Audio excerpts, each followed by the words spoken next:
There's a saying, if you allow your passion to become your purpose, it will one day become your profession.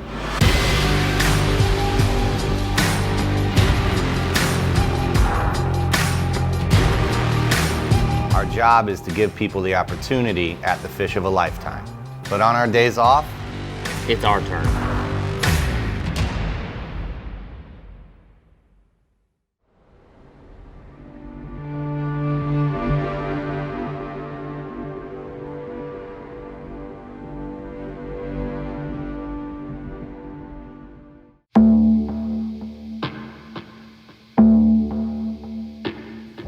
So this being my first trip to the Florida Everglades, I must say I'm a little ashamed of that, given that I've only lived about 2.5 hours away from my entire life. But I've tried to plan this trip many a times, and things have kind of gotten in the way, life, hurricanes, you name it. But my expectations were that it was going to be a beautiful area, that the fishing can be difficult, but if you put your time in, you can have a really good bite.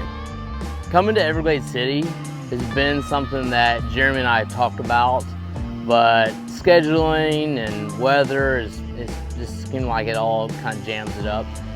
I've been here a couple times and I fell in love with the place, just the vast waters, and you never know what you might run into, and that's kind of the cool thing that drives us here. And of course, anytime you put the boat in the water, you can change direction in an instant. You can go from snook fishing, you could go to trout fishing, you could go to tarpon fishing. You never know what's going to come around the corner. So this is land that I've never seen. I'm excited about this, man. Yeah, man, Everglades City. I've only visited a couple times. The times that I have been here has been a lot of fun. And I never get to fish down here in the spring. Right. And this is like when everything's going off. Right. It's going off back home, but I think just so much variety, certainly a lot different scenery. Absolutely. And I'm ready to catch it, man. I know you're pumped about it. Me too. Yeah, this is great. I've tried to plan it and make it happen. It just, life gets in the way, right? And guiding gets in the way. So it's I'm super excited, and I can't wait to see what's out there. Absolutely. I think that we got that incoming tide today, so I think it's going to allow us to, with the skiff, get back into that really shallow stuff. Well, that's what we came here for, but truthfully, man, I'll take whatever we can get. That's right. It's a beautiful That's place, right. And this is God's country here, man. This is cool. Yeah, man. It's awesome. Everglades City, in Chokoloskee area is really one of my favorite places to fish. There's just the opportunities that can come up, and of course, endless miles of shoreline to fish. And as we all have heard, 90% of the fish are in 10% of the water. Well, I'm sure that still holds true, especially in Everglades City, because every place you look at looks amazing. Like, you should catch the biggest snook of your life in every point you see.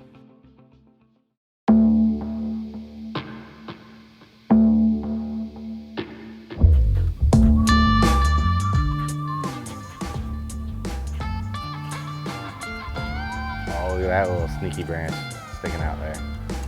See that sneaky branch? You can see it now. Fish on. Get him, Jay.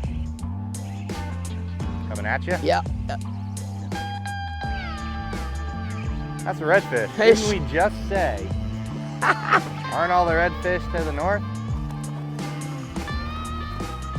Sure is. Yeah, man. Is that a single hook? Yeah, single. Oh, blah, blah. Relax, relax. Power pull down. I got it. What do you know? He's not gonna be happy with that. There you go. Pretty. It's a redfish. You want him? Look how light he is. Get your mitts on him there. He is pretty. He's like a beach fish almost, isn't he? Yeah. Yeah. Look at that tail. Look how blue it is. That's beautiful. Well, I think a lot of these redfish, Jeremy, are up in these roots just looking for crabs and stuff. Yeah. I'm throwing that little jerkbait to get a reaction by Yeah. him. Little food source. But they're eating crab. Look at that tail. It's beautiful. All that blue in it. Yeah. Dude, that's awesome. That's a healthy specimen. When we started our first spots, like I mentioned earlier, everything looked fishy. And, you know, we're new to the area. You know, every time I've been here and it's not been often enough, every time it's been different. So when we showed up to the first shoreline we were going to fish, we were really kind of checking to see what kind of reaction we were going to get from these fish. And the funny part about our bait selection was Jeremy and I didn't even talk about what we were going to throw first. I grabbed a soft plastic jerkbait that had some orange with a little bit of brown in it.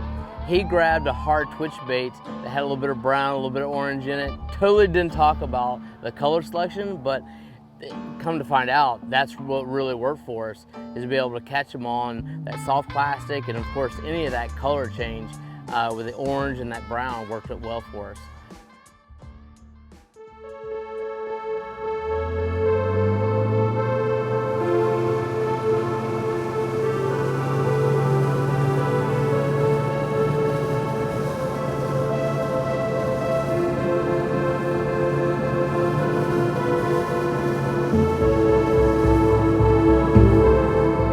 This is a place that I'd never visited. So I was basically here along for the ride. Let me see the fishery, let me see what it has to offer, and whatever presents itself, we'll take advantage of that opportunity, and we had that opportunity, and it turned out to be a great day. When we put the boat in the water we've idled out of is what I expected to fish, which is a little stained, and knowing that we may not be able to get a lot of sight fishing opportunities. And boy, did that change. Once we got out into the open, it really changed things up. And it was ultra clear. And I was a bit surprised by it, because just leaving the water, we left, we got out there in that open water, knowing that all that wind was blowing the last couple days, I really didn't know what to expect. Boy, I tell you, it was unbelievably clear. That was trout. Good trout too. Yeah. Nice trout, Jay. Kind of surprised me. You help him? Yeah, I got him. Yeah. That's a healthy trout, bud. Sure is. I'll come down. Why don't you go ahead and put that pole down too? 'Cause I have a feeling there's, from what we're seeing, there's a few more fish right here.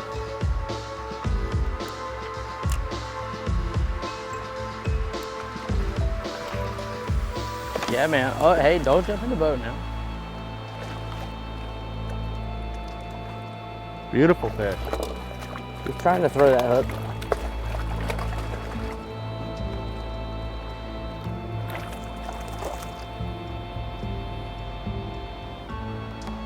Yeah, man. That is one healthy looking fish right there.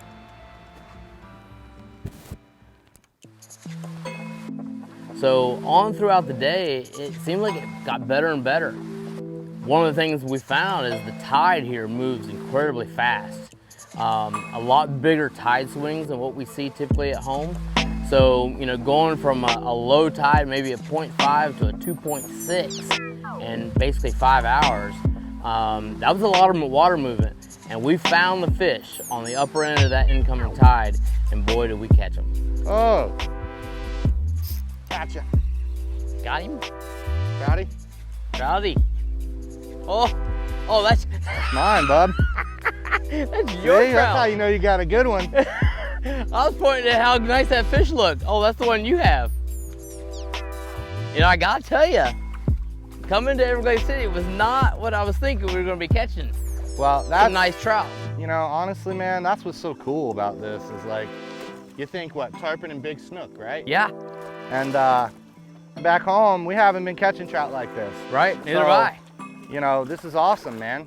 Let me try to see if I can get my mitts on this guy. Yeah. And look how clean he is. Yeah. Holy cow. That's a solid fish. Man, they are pretty here, huh? Yeah. Goodness gracious. Honestly, the last thing that was on my mind coming down to this area was that we would get on really a stellar trout bite. And that's exactly what happened. Now, we have a group of friends that come down here every year, and they have mentioned year after year that trout fishing is nothing short of phenomenal. And that's pretty much what we got to see today. And they're big trout, they're healthy trout. And it was really neat to see those fish in this environment. So when that started to present itself, we took it and we ran with it. And that, as fishermen, especially as guides, that is what we do. You see an opportunity, you take it, and you make it the best opportunity you can. Oh. What you got there, buddy? Little redfish, maybe?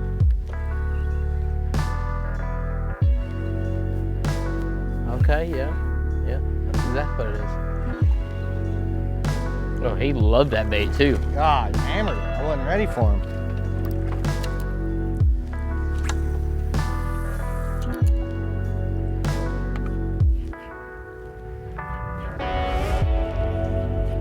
Yeah, I tell you what, in a couple of years, they're gonna have some nice looking redfish here. We've probably seen 100 of these this size. Yeah. It's a pretty fish. They grow so quick too. Yeah, exactly.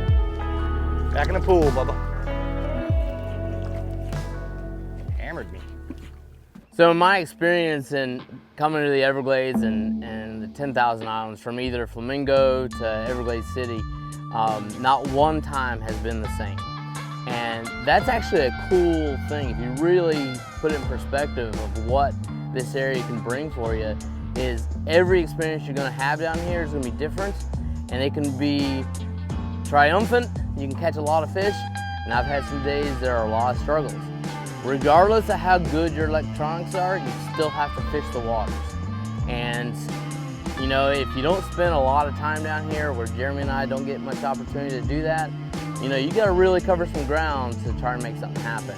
And I'm looking forward to the next opportunity to come down and maybe just cover some different areas and see what we can make happen there. When you look back on your day of fishing, it becomes very obvious that this isn't just your average day of fishing. This is a special place. It's the Florida Everglades. It's beautiful. The fishery is strong. It's fantastic. And they made us work for it a little bit today, but I think we got the best of them, and I cannot wait to come back here. And I'm counting the days, literally, to come back here.